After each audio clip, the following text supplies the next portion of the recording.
What policies would you focus on to address those concerns? The high cost of housing is something I hear from all of my constituents. We know San Diego is one of the most expensive places to rent or buy a home. I think we recently overtook LA and San Francisco. That's not how I wanted to beat LA.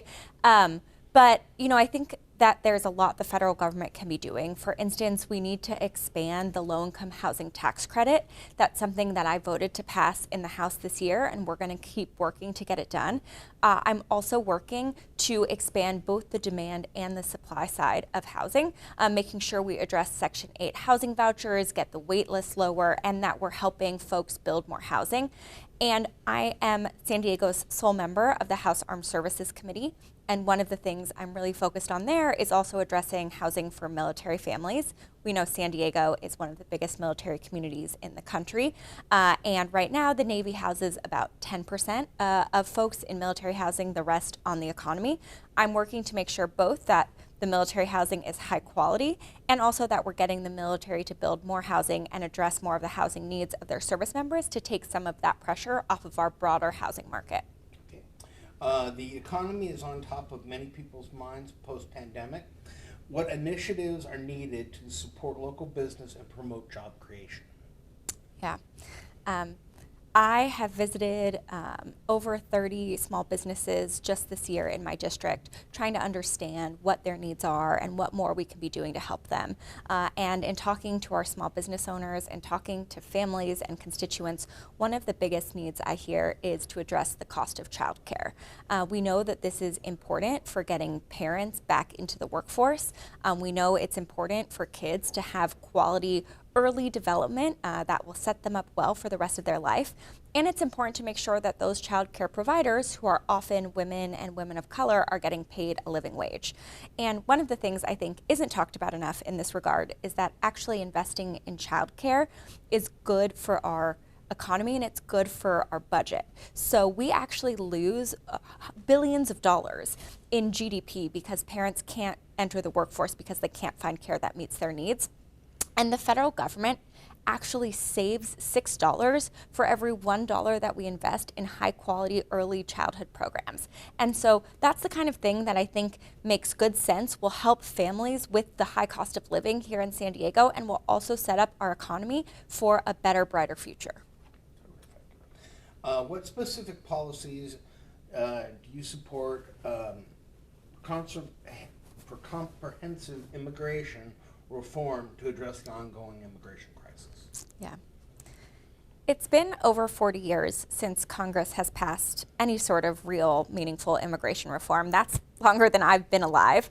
And so I think it's very obvious to all of us that the immigration system, as it currently stands, does not meet the needs of our economy and our community. And for too long, border communities like us in San Diego have borne the brunt of that. So I visit the border regularly. I meet with CBP, with Border Patrol, with our nonprofits who are working down there. And I think there's a few key things we need to do. First, we need to make sure that we are passing a comprehensive approach to immigration reform where we are expanding legal pathways so that people can come and work here legally and that we are actually having the workforce that meets our needs.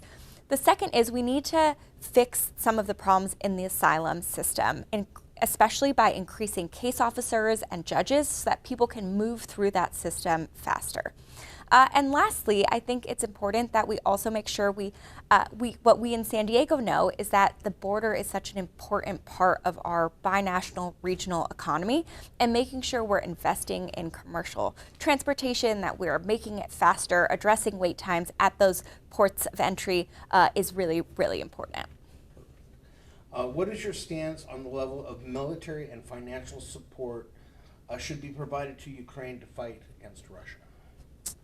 I sit on both the House Armed Services and House Foreign Affairs committees, and in that role, I spend a lot of time doing oversight of the U.S. role in Ukraine. I actually was part of the last American delegation to visit Ukraine before Russia's invasion, and I've visited Ukraine since.